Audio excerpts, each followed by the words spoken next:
வணக்கம். மந்த்ரா டிவி அன்பர்களுக்கு என் அன்பான வணக்கம். தொடர்ந்து இந்த சேனலுக்காக நீங்கள் கொடுத்து வருகின்ற ஆதரவுக்கு கோடான கோடி நன்றி. தொடர்ந்து இந்த சேனலை பாருங்க. இதில் வருகின்ற கருத்துக்கள், ஜோதிட பதிவுகள், ஜோதிட கருத்துக்கள் உங்கள் வாழ்விற்கு ஒரு வெளிச்சமாக நிச்சயமாக அமையும். தொடர்ந்து ஆதரவு தாருங்கள், பாருங்கள். இன்னைக்கு நம்ம பார்க்க இருக்கிற ஒரு நல்ல தலைப்பு, ராகுவுடன் சேர்ந்த கிரகங்கள் என்ன செய்யும். ராகு அப்படின்னாலே நிழல் கிரகம், ஷேடோ பிளானட். ராகு எப்பவுமே பிரம்மாண்டம், பெரிய ஒரு ஒரு ஆஹா ஓஹோ அப்படின்னா ராகு. உலகத்தில் இருக்கின்ற இன்பங்களை எல்லாம் அனுபவித்து விட வேண்டும் என்றால் அது ராகுவோட வேலை. எதுவுமே வேண்டாப்பா, என்ன ஆளை விட்டுருப்பா அப்படின்னு அது கேது. ராகு எங்க இருக்காரோ அதுக்கு நேர் 7ஆம் இடத்துல 180 டிகிரியில் கேது இருக்கும் உங்க ஜாதகத்தில். எப்பவுமே ஆன்டி கிளாக்ல சுத்திட்டு வர கிரகத்துல 2 பேர் ராகு கேது. அடுத்து வக்ரமா இருந்தாங்கன்னா அவங்க ஆன்டி கிளாக் போவாங்க. கடிகார சுற்றின் எதிர் திசை ஆன்டி கிளாக்ன்றது. அப்ப ராகு அந்த மற்ற கிரகங்களோட அவர் சேரும்போது, கேதுவை தவிர மற்ற எல்லா கிரகங்களோடையும் சேர்ந்திருப்பார் சில சமயம். அப்படி சேரும்போது அவர் என்னென்ன மாதிரியான பலாபலன்களை கொடுப்பார் அப்படின்னு பார்ப்போம். இந்த சர்ப்பங்கள்ல எப்பவுமே ராகு தான் சர்ப்பத்தை குறிக்கும், கேது குறிக்காது. சர்ப்பத்தோட இன்ஃப்ளூயன்ஸ், சர்ப்பங்களோட இன்ஃப்ளூயன்ஸ் அளவுக்கு அதிகமாக இருக்கு ஒரு ஜாதகத்துல. ராகுவோட இன்ஃப்ளூயன்ஸ் இருந்தால் தான் அது வரும், கேதுவோட இன்ஃப்ளூயன்ஸ் இருந்தால் வராது. கேது ஞானம், தோஷம்னா ராகு தான், அதில் எந்த மாற்றமும் இல்லை. ராகுனாலே ஒரு பயப்பட வேண்டிய ஒரு மாதிரியான கிரகம் தான் அது. ஏன்னா அவர் ஒரு நிழல் தான் அது. அது ஒரு அப்படியே ஒரு அலை, நிழல் அலை.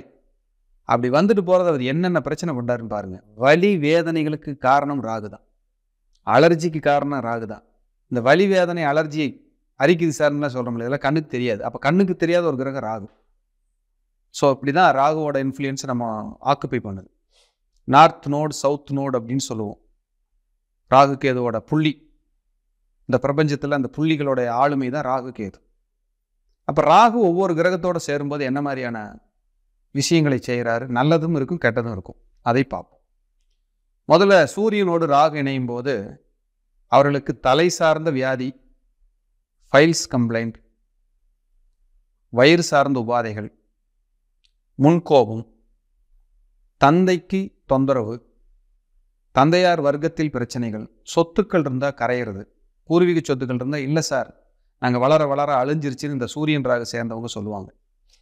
அப்போ சூரியன் ராகுவோட காம்பினேஷன் நல்லதானா அது கிரகண தோஷம், அது பாசிட்டிவானது இல்லை. அப்போ அந்த சூரியன் உங்கள் ஜாதகத்தில் எந்த வீட்டுக்கு அதிபதி, அவரோட சேர்ந்திருக்கிற ராகு என்ன செய்கிறார் அப்படிங்கிறத நீங்கள் பார்த்துக்கணும். அவர் நெருக்கடிகளை கண்டிப்பாக கொடுப்பார். ஆனால் ராகுவோட சேர்ந்த கிரகங்கள் பெரிய அளவில் பெரிய நன்மைகள் செய்கிறதில்லை, அது கொஞ்சம் கொடுமைகளைத்தான் 80% செய்யுது.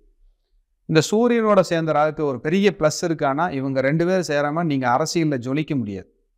அரசியலில் ஒரு இன்ஃப்ளூயன்ஸ் வேணும், அரசியலில் அரசாங்கத்தில் ஒரு ஆதரவு வேணும்னா சூரியன் ராகு இருக்கணும்.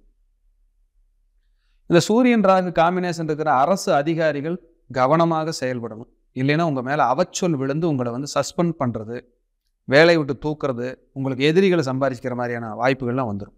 அரசாங்கம் அரசியல் ரெண்டுக்கும் இதை சொல்கிறேன்.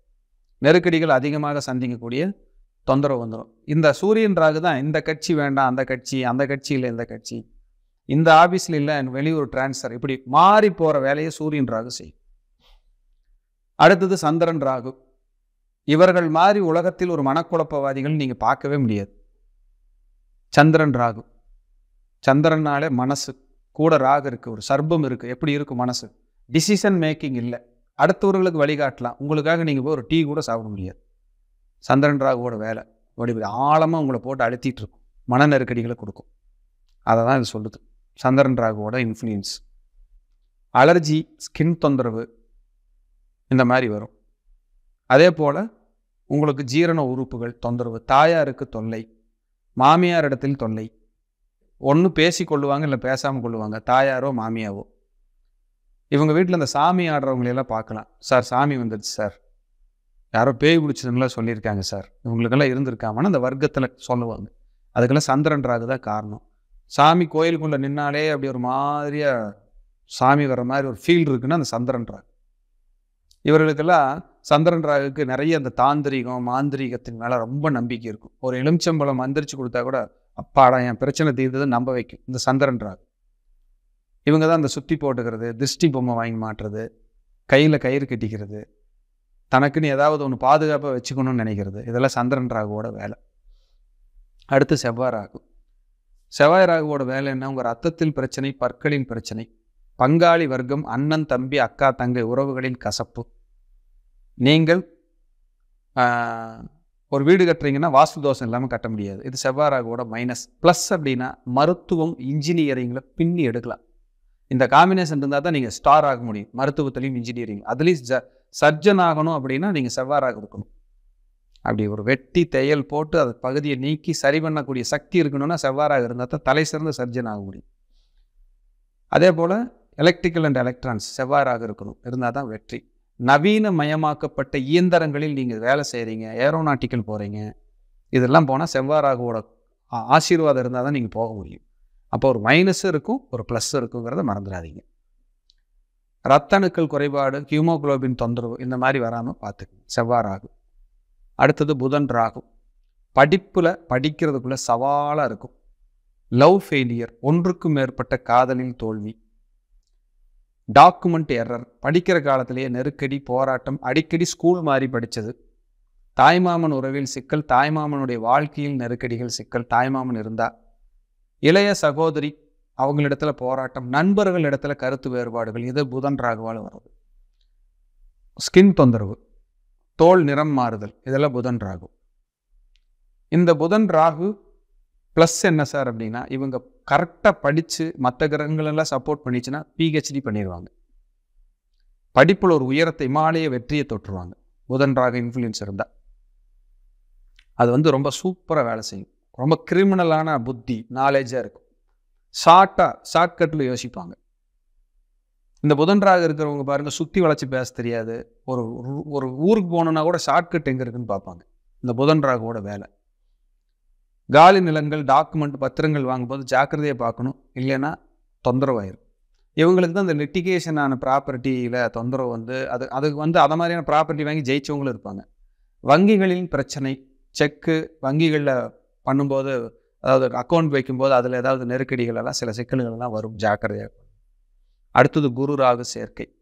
குரு ராகு காம்பினேஷனில் சுவாச கோளாறு, அலர்ஜி, ஆஸ்ட்மா இந்த மாதிரியான தொந்தரவுகளும், குழந்தை வர்க்கத்தில் ஏதேனும் ஒரு மனக்கசப்புகளும், ஜாதகருக்கு வயிறு குடல் சார்ந்த உபாதைகளும், உணவு செரிமான கோளாறுகளும் வருவதற்கு வாய்ப்பு. இந்த குரு ராகு சேர்க்கைக்கு இன்னொரு விஷயம் என்னென்னா, இவங்க சுயமுயற்சியால் பொருளாதாரத்தை வளர்த்துவாங்க, சுயமுயற்சியால் ஜெயிப்பாங்க. 35 வயசுக்கு முன்னாடி வரைக்கும் ஒன்றுமே இல்லை சார், இன்னைக்கு நல்லா இருக்குன்னு சொல்கிறவங்களாம் குரு ராகு தான். இதுக்கு வேறு குரு சண்டால தோஷம்னு பேர். அப்போது சண்டாளன்னு ஒரு பேர் வாங்கி வாழ்க்கையில் முன்னுக்கு வந்தவங்க கூட குரு ராகு தான்.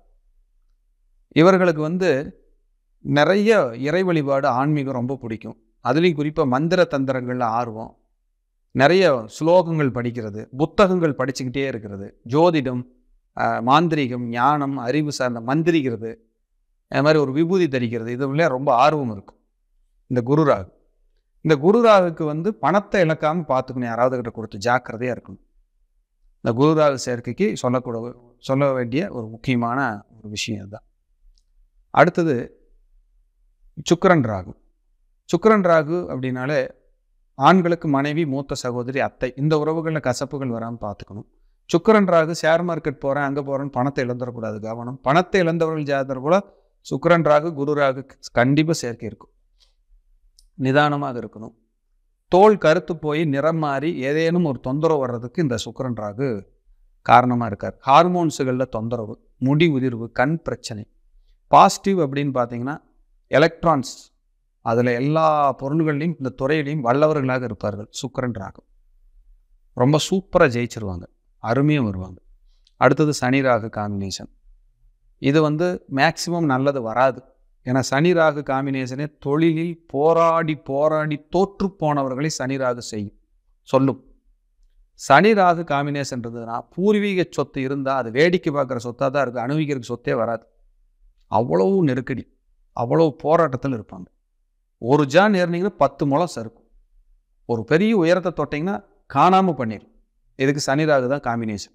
உங்கள் ஜாதகத்தில் சனி ராகு இருக்குனாலே நீங்கள் தொழிலில் நிதானமாக போகும். தொழிலில் பலவீனமாக போயிடக்கூடாது, நெருக்கடி இல்லாமல் போகணும். அதுதான் அந்த சனி ராகு உங்களை காப்பாற்றும். சனி ராகு அப்படின்னாலே, சனினா தொழில், ராகுனா சர்ப்பம். இந்த தொழிலை கடிச்சிக்கிட்டே இருக்குங்க, நெருக்கடி பண்ணிக்கிட்டே இருக்கும். சார் நான் நல்லா உழைக்கிறேன், நல்லா திறமைசாலியாக இருக்கிறேன், நல்லா சூப்பராக இருக்கேன், ஆனால் ஜெயிக்க முடியல சார்னா அந்த சனி ராக உட்காந்துருக்கு. சனி ராகு பார்த்தாலும் நின்றாலும், சனி ராகு நட்சத்திரத்தில் நின்றாலும், ராகு சனி நட்சத்திரத்தில் நின்றாலும் இந்த போராட்டம் இருக்கும். அப்போ நீங்கள் மானசீகமாக கால பைரவர் வழிபாடு செய்ய செய்ய செய்ய உங்கள் பிரச்சனை சால்வ் ஆகும். இந்த ராகுவோடு சேர்ந்த கிரகங்கள் உங்களுக்கு இருந்தாலே நீங்கள் சரணாகதி பண்ண வேண்டியது முதல்ல ஜீவசமாதி வழிபாடு, ரெண்டாவது திருநாகேஸ்வரத்தில் ராகு பகவானுக்கு பாலபிஷேகம். அதுபோக உங்களுக்கு எப்போ தோணுதோ போய் ராகு காலத்தில் பண்ணுங்கள். குறிப்பாக ஞாயிற்றுக்கிழமை ராகு காலத்தில் பாலாபிஷேகம் பண்ணிக்கலாம். உங்கள் உள்ளூரில் இருக்கிற காளி துர்க்கை வழிபாடுகளுக்கு தொடர்ந்து போங்க. நவராத்திரி வரும்போது அந்த நவராத்திரிக்கான அந்த 10 நாட்களுமே ரொம்ப கடைசியாக விஜயதசமின்னு முடியும். அந்த 10 நாட்களுமே நீங்கள் சிரத்தையோட மானசீகமாக வழிபாடு பண்ணிங்கனாலே இந்த ராகுவோட தொந்தரவை நீங்கள் கம்மி பண்ணிக்கலாம். உங்கள் உள்ளூருக்குள்ளே ஏதாவது புற்று இருந்ததுன்னா புற்று கோயிலில் போய் நல்ல பிரார்த்தனை பண்ணி அந்த புற்றை சுற்றி வந்து நல்ல மானசீகமாக வேண்டிட்டிங்கனாலே உங்களுக்கு முன்னேற்றம். கருமாரி, திருவேற்காடு கருமாரி, காளி, விஷ்ணு துர்க்கை இந்த மாதிரியான தெய்வ வழிபாடுகள்லாம் உங்களுக்கு சூப்பராக சப்போர்ட் பண்ணும். அதுபோக ஆஞ்சநேயர் வழிபாடும், உங்களுக்கு விஸ்வரூபமாக இருக்கிற ஆஞ்சநேயர் வழிபாடும் சூப்பராக சப்போர்ட் பண்ணும். அனைவருக்கும் என் மானசீகமான வாழ்த்துக்கள். மீண்டும் ஒரு நல்ல பதிவில் சந்திக்கிறேன். நன்றி, வணக்கம், வாழ்க வளமுடன். தொடர்ந்து இந்த சேனலுக்காக நீங்கள் கொடுத்து வருகின்ற ஆதரவிற்கு கோடான கோடி நன்றி. தொடர்ந்து இந்த சேனலை பாருங்க. இதில் வருகின்ற கருத்துக்கள், ஜோதிட பதிவுகள், ஜோதிட கருத்துக்கள் உங்கள் வாழ்விற்கு ஒரு வெளிச்சமாக நிச்சயமாக அமையும். தொடர்ந்து ஆதரவு தாருங்கள், பாருங்கள்.